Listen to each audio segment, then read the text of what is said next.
If the end times is a story about how God redeems his people Israel, then shouldn't we actually see a clear pathway as to how Israel is actually restored in the last days?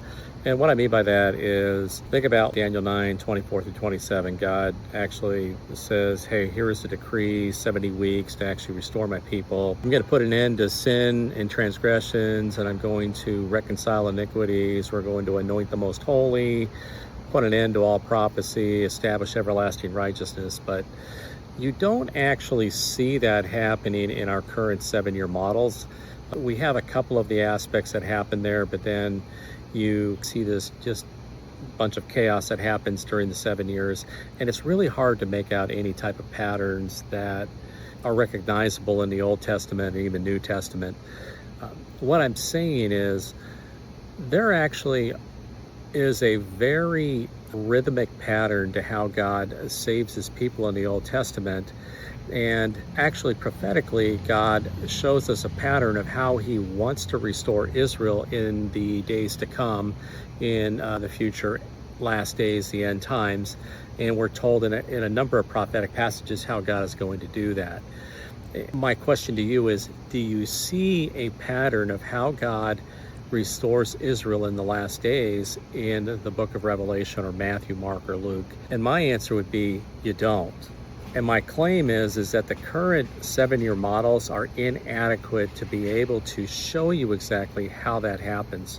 And what I want to do in the next few minutes is to show you some examples of situations that Israel got themselves into in the Old Testament, and show you how God actually goes about saving them and restoring them as a people.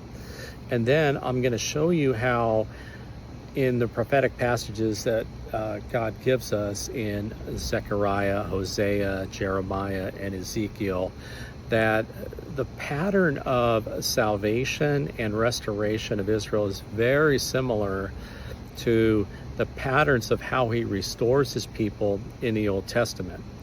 And then I'm going to show you how we do have some aspects of that in our end time stories and our end times models, but they're far from being able to actually show us how that happens. And so my belief is that if you read Revelation straight through progressively, what you get is a pattern of restoration that actually models the very prophetic pattern that we're told about and the history of how God restores his people. And I'm going to show you something. When you get done with this video, you're going to have a very good idea of how actually Israel is restored in the last days. So here, let me show you some of the Old Testament examples of how God restores his people.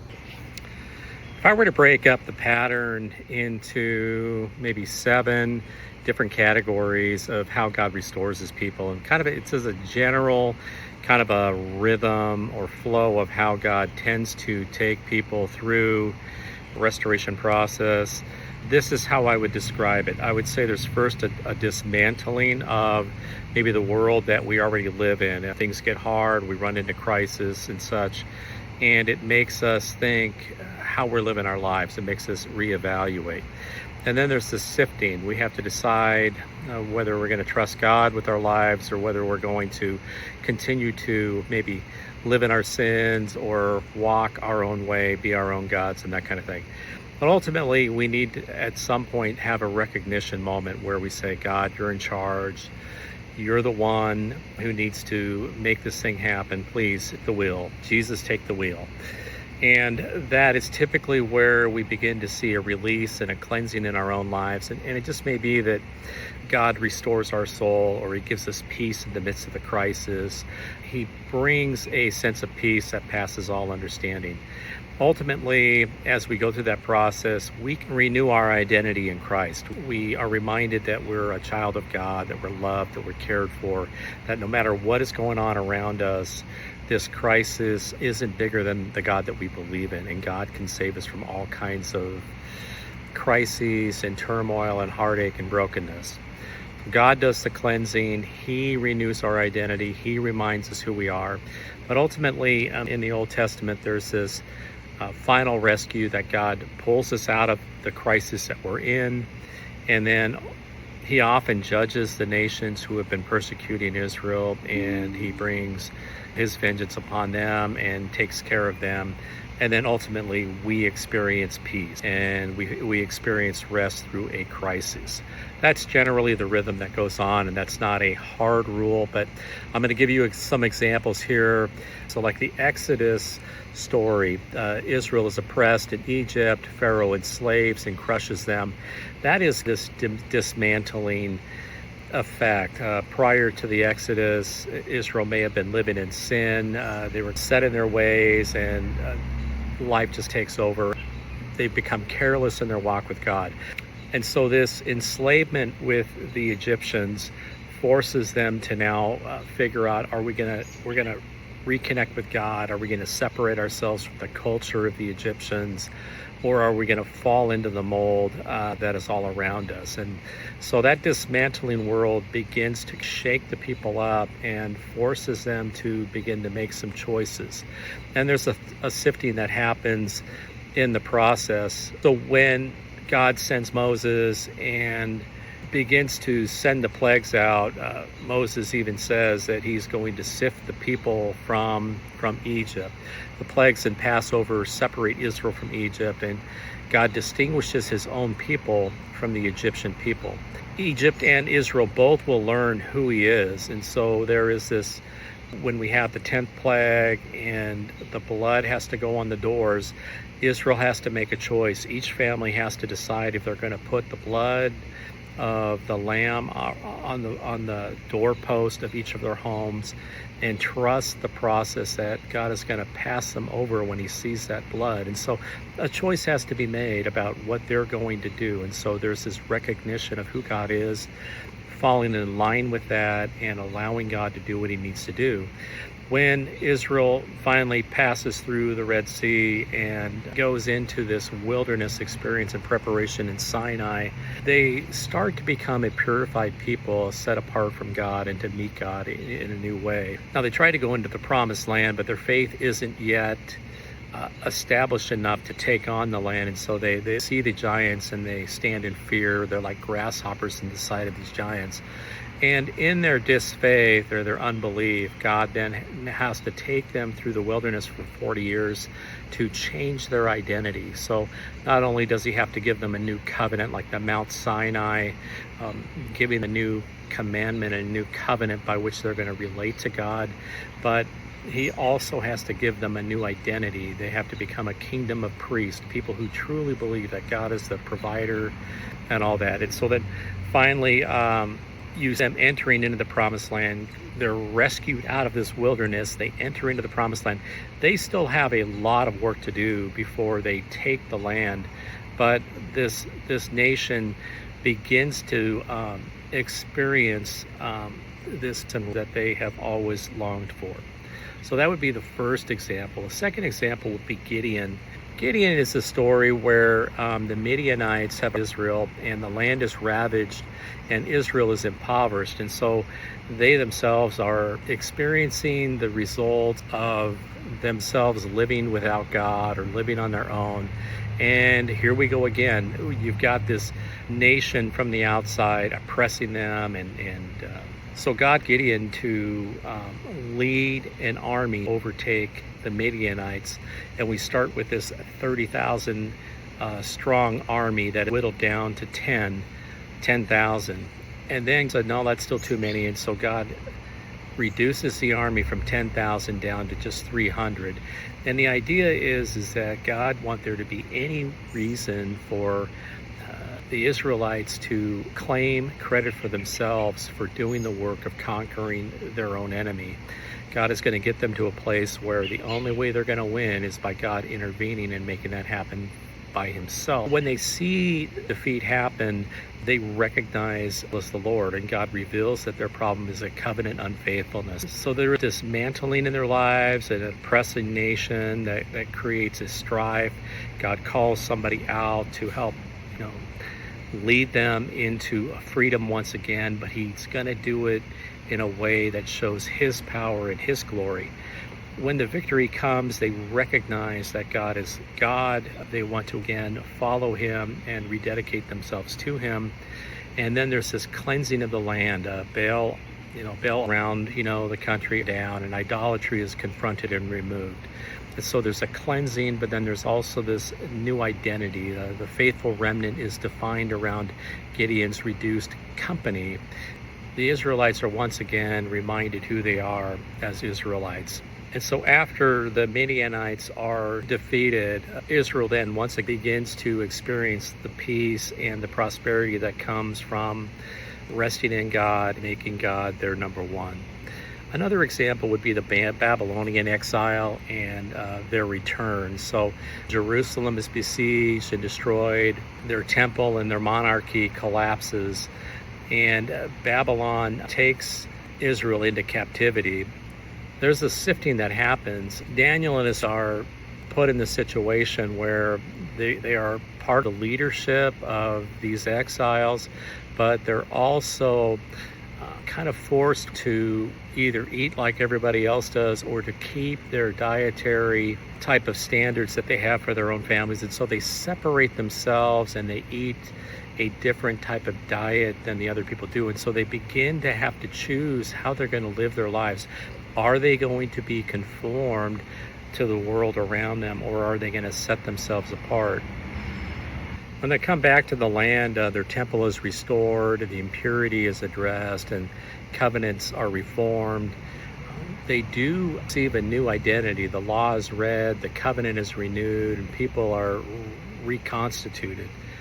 Cyrus does release the captives, enemies are overcome, and there's this rebuilding process that happens. And then ultimately, the temple is restored, city and the walls are rebuilt, and the public rejoices. And so there's this process that happens in Babylonian exile and return. There's this dismantling, a sifting, a recognition of who God is and who they are not. There's a cleansing of the temple. There's a new identity developed as they renew their love for the law and as the covenant is renewed. They're finally, Cyrus releases the captives, enemies are overcome, and then the kingdom worship begins, restored. And so you have a third type of example of how God generally restores his people. So then you have Hezekiah and the Assyrians. There's this dismantling. Judah inherits the corruption and collapse left by Ahaz. The temple is shut, idolatry is widespread, and the Assyrian threat grows. And there's this sifting. The nation is pressured and humbled under the looming Assyrian crisis. There's this recognition, turns back to the Lord. The nation is called back through Passover and repentance. There's a cleansing of the temple, and the worship is restored. And there's this new identity. Covenant people regathered in worship and idols removed. And the Lord finally destroys the Assyrian army and saves Jerusalem. And when that's done, there's this kingdom worship again, rejoicing, offerings, renewed worship, and divine favor. So you got these four examples. So as you can see, there is this 7-phase process for how God historically has redeemed his people. And then the next question then is prophetically, when you look at these other prophetic passages that we see in Zechariah 12 through 14, or Jeremiah 30 through 33, or Hosea, the whole book of Hosea, and then Ezekiel actually runs a similar story, this whole book.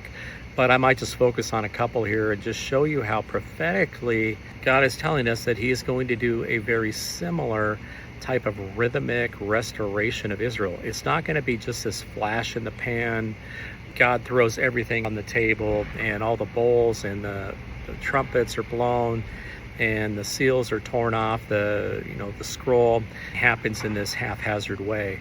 What we're actually shown is that God is a very methodical God. He's loving, he's merciful, he's thoughtful, he's steadfast. He's going to give people every opportunity to be saved and reconciled with him before he ever pours out his wrath upon a world. Let me show you how these three prophetic passages show the same type of a rhythm that God has used in the past to restore Israel, that point to a future restoration of Israel. Should we not be able to see that in our end time story? You're going to understand Jeremiah very differently when you see this. Jeremiah is not merely predicting trouble, he gives us an entire restoration sequence, beginning with Jacob unable to save himself and ending with David's kingdom reigning over a restored people. Jeremiah spoke while Judah was collapsing, Babylon is closing in, Jerusalem was facing destruction, and the people had refused generations of warnings. The temple, the monarchy, the city were all about to fall, and yet in the middle of that catastrophe, God gave Jeremiah a vision that stretched beyond Babylon to the full restoration of Jacob. So stage one is this time of Jacob's trouble. Jeremiah begins with a time of distress so severe that he describes men doubled over like women in labor. Jacob is in trouble, and Israel cannot rescue itself. The restoration begins when every false source of security has failed. But here is the part people miss. God does not destroy Jacob. He disciplines Jacob without making a full end. So the remnant is preserved. God allows the nation to be broken and disciplined, but he preserves a surviving people, 1/3. He talks about a 1/3 remnant being saved. The judgment is measured. Israel is reduced, not erased. That remnant becomes the people through whom restoration begins. So you have time of Jacob's trouble, you have this remnant that is preserved, and then Ephraim returns to the Lord. Then the change becomes internal. Ephraim mourns, recognizes his rebellion, and asks God to restore him. This is not merely Israel returning to the land, it is Israel returning to the Lord. Geography is not restoration. Jeremiah says Israel must return to God before Israel can be fully restored as a nation. So then a new covenant is written within them. God then does what external law and human effort could never accomplish. He writes his law upon their hearts, he forgives their iniquity, and brings the people into a direct knowledge of the Lord. So the new covenant is written within, and Israel is rebuilt as God's people. He says, now the national identity is restored, God says. They shall be my people, and I will be their God. Jerusalem is rebuilt, the covenant relationship is renewed, and Israel no longer is merely a scattered remnant. So notice the order. First trouble, then preservation, then repentance, then inner cleansing, and only then a restored national identity. Then God breaks the yoke. After the inward restoration comes deliverance from the external enemy. God breaks the yoke, heals Israel's wounds, and saves Jacob from powers stronger than itself. Then David, their king, shall reign. Jeremiah ends with kingdom rule. Israel serves the Lord and David their king. The righteous branch reigns. Jerusalem dwells securely, and joy and worship him. Jeremiah's pattern is trouble, remnant, return, new covenant, restored people, deliverance, and kingdom. The crisis is not the whole prophecy, it is the doorway into restoration. Hosea may give us the most emotional version of Israel's restoration. God describes Israel as an unfaithful wife, but the story does not end in rejection. It ends in healing, renewed love, a new name, rescued from death, a nation blossoming under the Lord's care. Hosea spoke mainly to the northern kingdom before Assyria destroyed it. Israel was prosperous on the surface, but spiritually unfaithful. The people worshipped idols, trusted foreign alliances, and credited other gods for the blessings the Lord had given them. Assyrian judgment was approaching, but Hosea looked past the scattering to the day when God would heal and restore Israel. So stage one, we have an unfaithful people. Hosea begins with covenant betrayal. Israel has gone after other lovers, filled the land with idolatry, and treated God's gifts as though they had come from Baal. The Lord therefore brings a covenant case against his own people. They're humbled and sifted. God hedges up Israel's path with thorns. The nation loses its political security, its false worship, and the things it trusted. Israel is brought low until the idols and alliances can no longer save her. This is not God losing control of Israel. This is God removing every competing lover until Israel finally seeks her true husband. So they return to the Lord. In affliction, Israel seeks God's face. The people acknowledge their guilt and say, "Come, let us return to the Lord." And the suffering finally produces recognition and repentance. So they return to the Lord and they're healed and betrothed back to God. God then deals with their apostasy. Hosea uses the language of renewed marriage. God allures Israel, speaks tenderly to her, removes the names of the idols, and betroths her to himself in righteousness, mercy, and faithfulness. The goal of judgment in Hosea is not destruction. The goal is a restored love.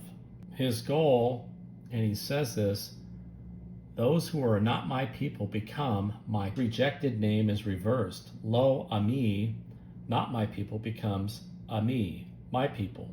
Judah and Israel are gathered together and the covenant family receives its identity back. That is one of the clearest identity reversals in the entire Bible.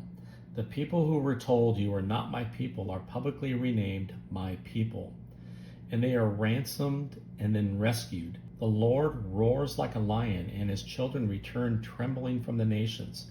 He ransoms them from death and redeems them from the power of the grave. And then finally we see them blossoming under his dew. Hosea ends not with a barren judgment, but with flourishing. God is like dew to Israel. The nation blossoms, takes root, spreads its branches, bears fruit, and lives beneath his shadow. So Hosea's pattern is unfaithfulness, humbling, return, healing, restored identity, ransom, and then fruitfulness. God's final word over Israel is not rejected, but it is my people. Zechariah may be the most direct of all. He begins with Jerusalem surrounded by nations and ends with the same nations coming to Jerusalem to worship the king. The question is, what happens to Israel between the siege and the kingdom? Zechariah spoke after the Babylonian exile. A remnant had returned to the land, but Israel's restoration was incomplete. The temple was being rebuilt, but there was no Davidic king, no national freedom, no universal worship, and sin still remained. Zechariah looked beyond the return from Babylon to a future and final restoration of Jerusalem. So Jerusalem becomes a burden to the world. The prophecy begins with the nations gathering against Jerusalem. The city becomes a burdensome stone, and the surrounding powers discover that Jerusalem cannot be handled without consequence. A remnant is preserved. Israel passes through severe sifting. 2/3 are cut off, 1/3 is preserved. The nation is reduced to a surviving remnant that God intends to refine. Here is the key. The remnant survives the crisis, but survival is not yet the restoration. Something still has to happen inside of the nation Israel. Israel then looks at the one they pierced. The national mourning breaks out, family by family. This is the recognition point when the surviving people finally understand the identity of the Messiah. Israel's national restoration turns on one moment. They recognize the one they pierced. And then this is what happens. The fountain is opened. Recognition is followed by cleansing. A fountain is opened for sin and uncleanliness. The Spirit is poured out. Idolatry is removed. And the surviving third is refined. And then the remnant becomes God's people. The refined remnant receives restored covenant identity. God says, "It is my people," and they answer, "The Lord is my God." Israel is no longer merely surviving, it has been reconstituted as God's covenant people. So notice again that rescue is not the first step. God preserves them, He awakens them, He cleanses them, and restores their identity before their final deliverance. Then the Lord fights for Jerusalem. At the final crisis, the Lord himself goes out to fight. His feet stand on the Mount of Olives, the mountain splits, a way of escape is opened, and Jerusalem is rescued from the gathered nations. And the Lord is king over all the earth. The prophecy ends with the Lord reigning as king. Living waters flow from Jerusalem, the land becomes holy, and the surviving nations come year after year to worship the king. Zechariah's sequence is siege, sifting, recognition, cleansing, new identity, final rescue, and kingdom worship. Jerusalem begins surrounded by enemies and ends as the center of worldwide worship. Now stop and look what has just happened. Jeremiah, Hosea, and Zechariah use different vocabulary and speak from different historical circumstances, yet all three move through the same restoration rhythm. Trouble and dismantling, a preserved remnant, recognition and return, cleansing, restored covenant identity, divine rescue, kingdom worship, three prophets, three different centuries, three different sets of symbols, one restoration pattern. Jeremiah gives us trouble, remnant, return, new covenant, restored people, deliverance and kingdom. Hosea gives us unfaithfulness, humbling, return, healing, my people, ransom, flourishing. Zechariah gives us siege, sifting, recognition, cleansing, restored identity, final rescue, and kingdom worship. The language changes, but the pattern always stays the same. God repeatedly reveals how he intends to restore Israel from national collapse all the way to life under the new king. The strength of the pre-trib theory is that it does have the millennial kingdom, this time of rest or kingdom worship that happens. Ultimately, where do we find this peace and that we are all longing for? That we can all agree that this 1,000-year reign kind of fits that stage 7 of process of restoration that God has planned for his people. The second coming in Revelation 19 also operates as this final rescue event that defeats the nations, frees Israel from this stronghold and this oppression. By once and for all, it's over. Another aspect is this divine dismantling. It's the beginning of birth that we always talk about, this first 3.5 years before the Antichrist declares himself God, etc. I do believe this rapture event, there's a moment in history where they are going to see Christ, they're going to see his wounds and mourn, and that's going to trigger this restoration of Israel. As you can see, maybe with this recognition event is that it begins at the beginning of the 7 stages rather than being number 3. And then these 3 events in the middle, the confusing end times pattern, what happens, this tribulation, discipline, wrath kind of all get blended together. 3 stages.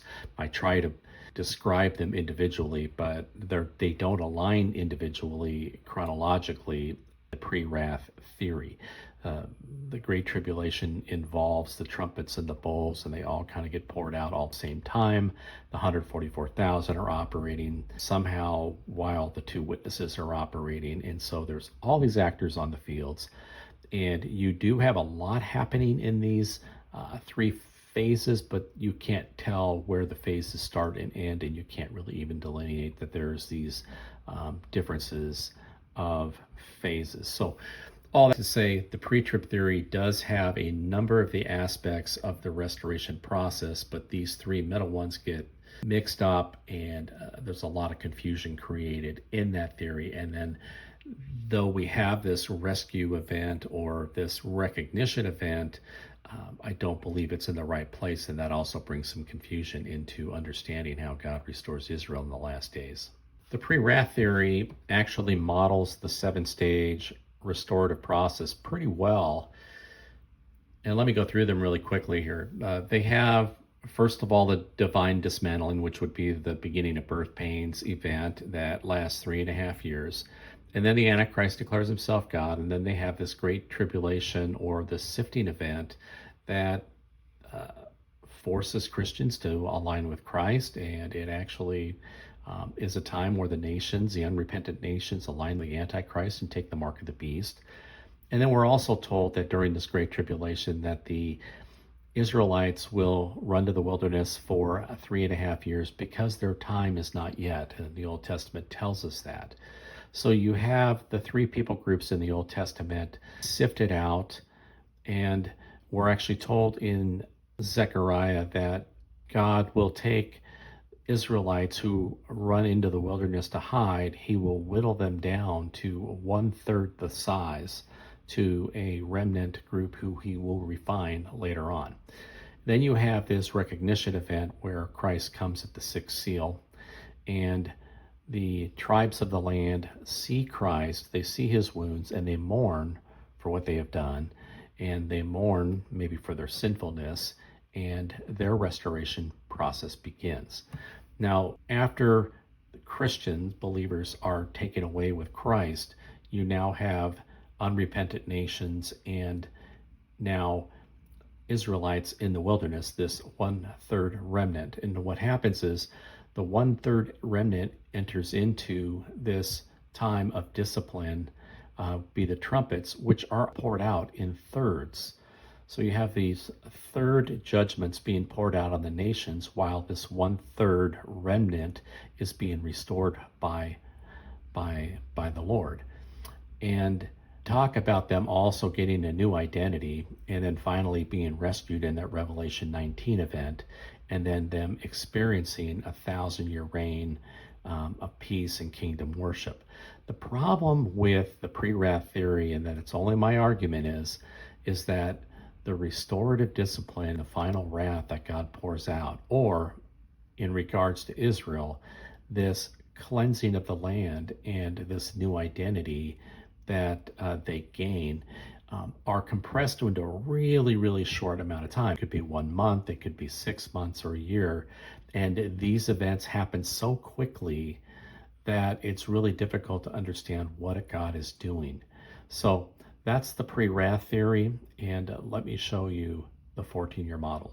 The 14-year model simply says this.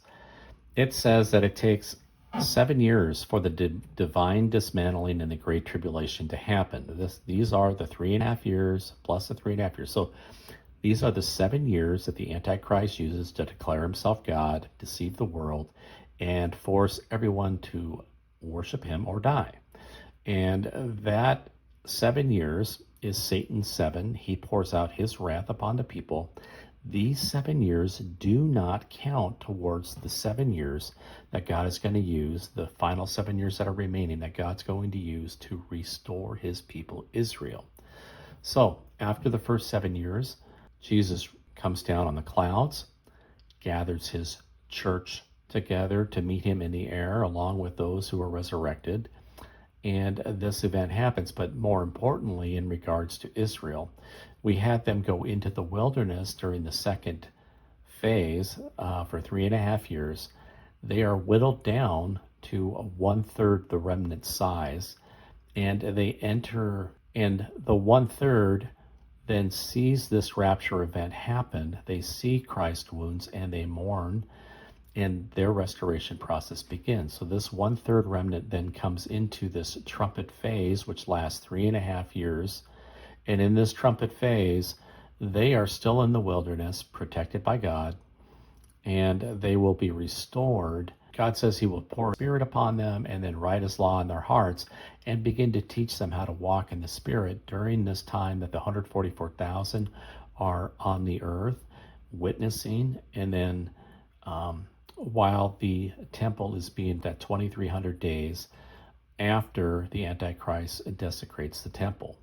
So we get through the trumpet phase, and then you see the 144,000 in heaven, in Zion, learning a song that no one else can understand.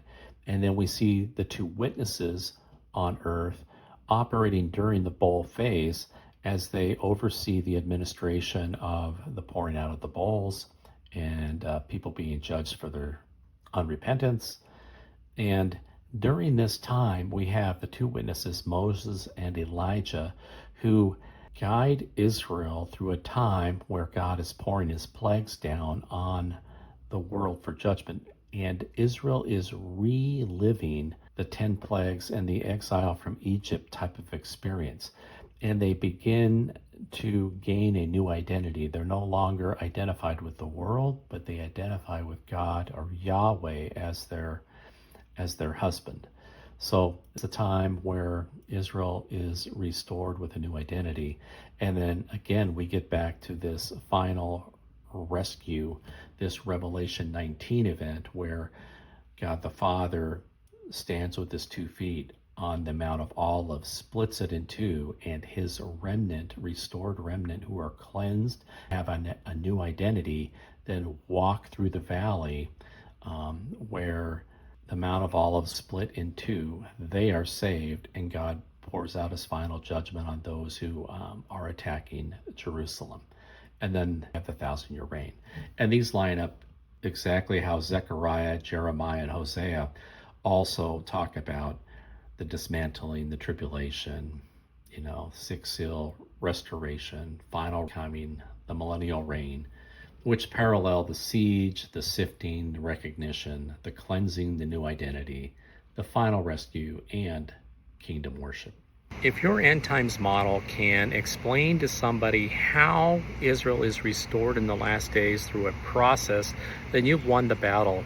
Then your end times model actually works, and it solves the question that is always asked, and that's Daniel 9:24. God is promising that he's got these 70 years, which 7 are left, to restore his people Israel to his 6 promises.